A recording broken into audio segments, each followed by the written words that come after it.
Hi, Cristo. How are you today? Good, and you, Mike? I'm good, thanks. I'm good. You look like you're somewhere warm. I'm here in chilly Canada right now, so look like Oh you're wow, enjoying yourself. I am in hot Mexico, in Mexico City. Beautiful. Oh, I love it. I got Yeah, to get down there. you gotta go. Also Guadalajara, that's where I'm from. It's even warmer. It's even Oh, better. fantastic, fantastic. I will preface it was really funny being in the waiting room waiting for this interview because all the ladies during this chat were talking about how great you looked, how sun-kissed, and they were talking about your hair and everything like that. I loved it. I was laughing my butt off. I was the only guy in the waiting room, but I got to say, obviously, you look like you were made for a telenovela, right? So here you are in Sonic 3 and you get to play two great characters. So how much fun was this first and foremost? That's really funny. Uh, Thank you. Funny enough, well, okay, how was it? It was so much fun. It was so much fun. I'm grateful with Jeff Fowler, director, for the opportunity to make also one of my dreams come true, which is, yeah, play or pretend to be in a telenovela. Funny enough, I auditioned for telenovelas. I never got the roles for telenovelas, but here I am finally achieving the telenovela role. And and most importantly, it's in a comedy, which comedies are my biggest passion. Yeah, it was so much fun to play myself and my evil twin, Juan and Pablo, in La Última Pasión, next to Sofía Pernas, the name of the actress who plays Gabriela. Hmm. Because there's never a telenovela you need the beautiful lady and talented actress Sofía Pernas. It's all a dream come true because also Jim Carrey is my hero, and I grew up. If you ask me about my favorite comedies, there's no way I will have to mention some of Jim Carrey's work and films. They informed me and made me my comedic timing, my comedic being, just the same way my Mexican comedic hero, Eugenio Derbez, but Jim Carrey is my ultimate um, hero. So I grew up watching him on the screen, and here is Jim Carrey watching me on the screen, and the fact that he knows about my existence makes my day, my week, my month, my year, my life. So I am forever grateful. And Sonic is, I don't know if you played video games, but I played. Did you ever play Super Nintendo? I did, absolutely. Yeah. Yes. So, if when I get asked, "What's your Christmas gift that Santa Claus gave you?" I always remember Super Nintendo, but it came with Sonic video game. And my mother jokes around because I went to watch Sonic with my family and my nephews, and my mother was like, "You remember when you were a kid, you were rolling around pretending to be Sonic?" And doing those role, and I was like, yeah. Sonic was one of my first video games I played with, and Super Nintendo, and then Nintendo 64 and GameCube. So I never imagined I was gonna be part of the Sonic video game. So there's so much about just this cameo that is so brief, but it means so much to me in my life, and I'm so grateful.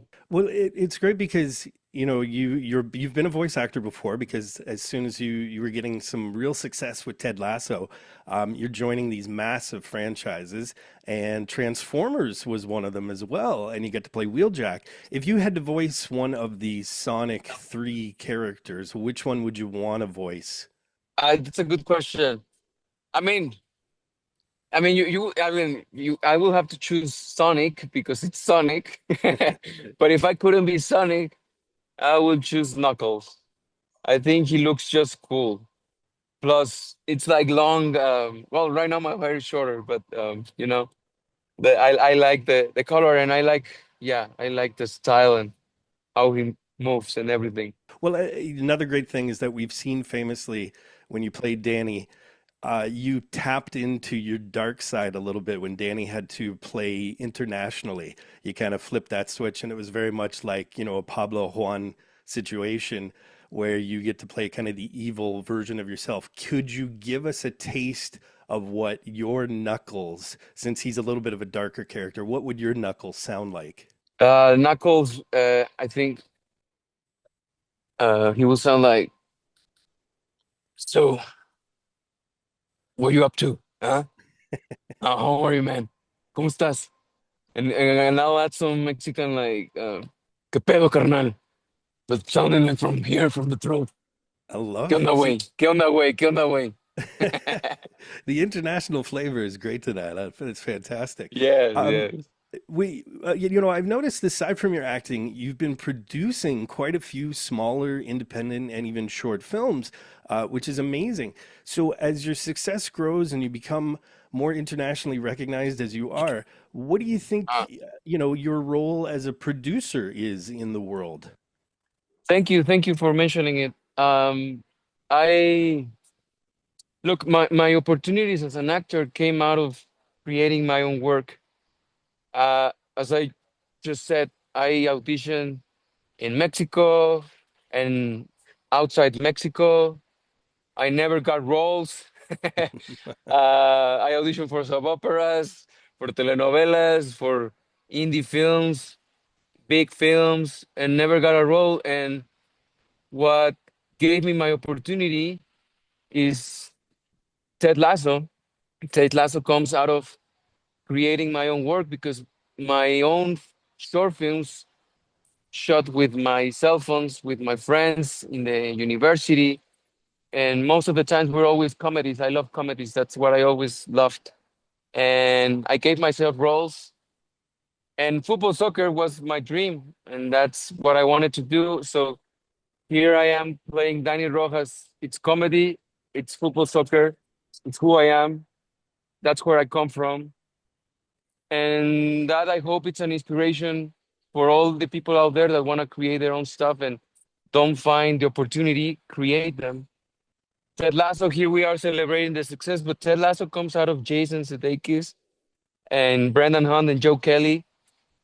They created this, and they had to pitch around for a long time until they combined forces with Bill Lawrence, and then they combined forces with other people, and then they created something cool, something that people love. And when I joined the set, I meet the amazing cast and crew that is part of Ted Lasso. But Brett Golson is also someone that comes from creating his own work. Nick Mohammed is someone that comes from creating his own work. And I am just following their example and reinforcing that if Ted Lasso came into my life, it's because I created my little things that no one saw. And now I am here in Mexico. I have in cinemas not only Sonic, but also Una Pequeña Confusión and Corina. They come from my film company, Spectrum X Films, that I'm developing with my sister Paloma Cinco.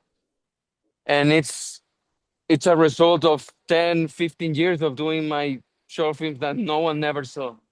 So I hope this becomes inspiration for all the people out there, regardless whether they're young or old.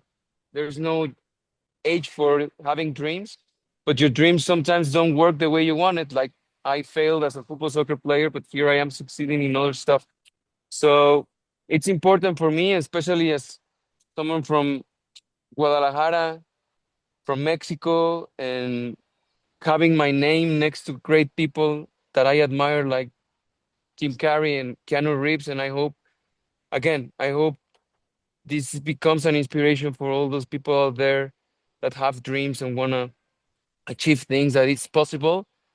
But just like for me, it's like doing your push-ups and doing your going to the gym and running around and improving your passes and improving that and failing at it and having discipline and doing it every day, every month, every year, just little by little, step by step. And here we are now doing this. And thank you for referencing it because it's been hard work and yeah, thank you. Well, it's paid off beautifully. So, and it's great to see you in all these little franchises.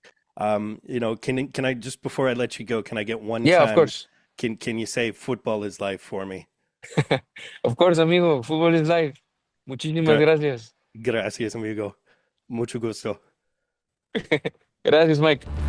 Hey Real students, thanks for watching. If you want to subscribe to Real School, click that round Real School logo right beside me. Also click that damn notification bell so you're aware of all of Real School's new content. You can follow me on Twitter, and of course, if you get anything out of Real School, you can always give a little back. Just click the link in the description below or the button down there, and you can become part of my Patreon team.